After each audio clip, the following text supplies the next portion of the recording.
one of the most important ways that we can further the cause of Pan-Africanism and African redemption at home and abroad is by treating the people's needs as holy. In my experience, boots on the ground, doing the work that I've been doing for almost the past 20 years, if you truly want to have people adopt a particular ideology or worldview, you have to address the issues that they're facing on a daily basis. Right? As a Pan-Africanist, I've seen numerous individuals engage Pan-Africanism from an academic standpoint. As many of the brothers know, I'm a professor of African American history. I'm currently working on my doctorate.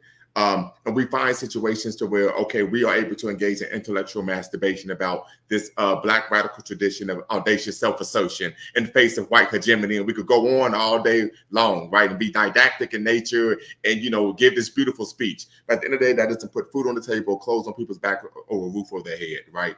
The second issue is, even with cultural programming, Brother Chris Marshall, I think you're a powerful brother, and I'm agreeing with you, but I'm going to add a caveat. So just want to let you know I'm with you. But in my opinion, what I have found is the cultural programming helps people in terms of gaining a strong sense of self in a vehemently anti-African, anti-Black world, which is very important because we know every time we step outside the home, we turn on the radio, we turn on the TV, we read the print news, we find negative imagery and caricatures of African people. However, that doesn't help us gain a competitive advantage to compete in a global economy, right? And so I believe one of the biggest ways, the best ways that we can help Black people, of course, restore ourselves to our traditional greatness is by treating people's needs as holy, right? And I believe in order to do that, like Brother Obstacles and Opportunities stated, we have to help people improve their quality of life.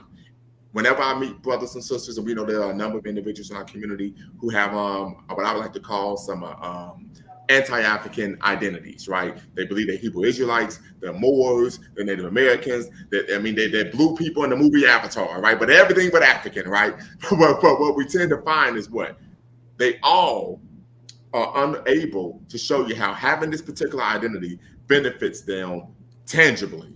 So I make the argument that as Pan-Africanists, that individuals who believe in the Black radical tradition of audacious self-assertion in face of white hegemony, we have to be able to create the infrastructure, the institutions, and the modalities to help our people gain a tangible benefit from practicing the principles that have been elucidated by the great scholars and leaders that came before us.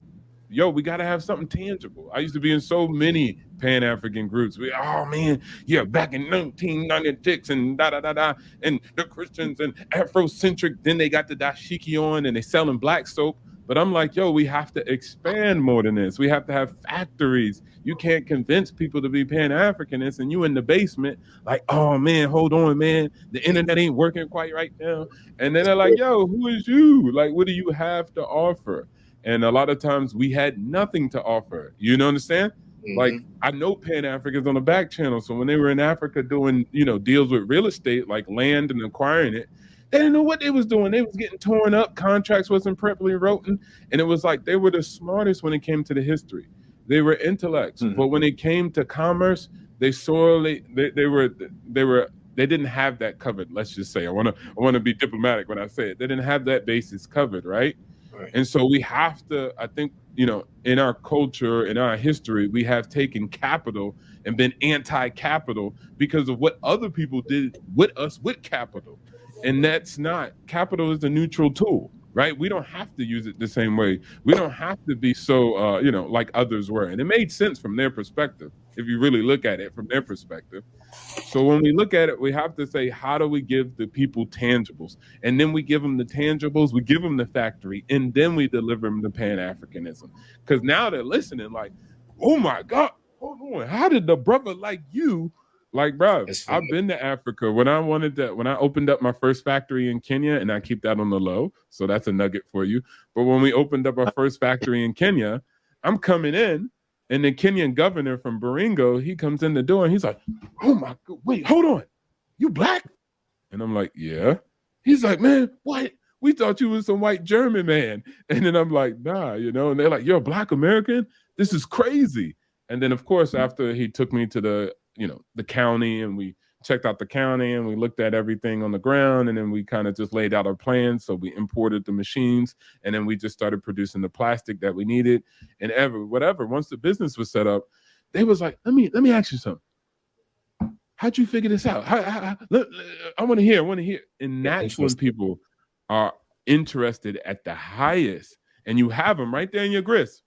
But when I was just breezing through as a tourist, like, yeah, we need to get together as Pan Africans. They're like, yeah, whatever. I'm about to go to this Indian man's restaurant because he hired. He's just talking bananas.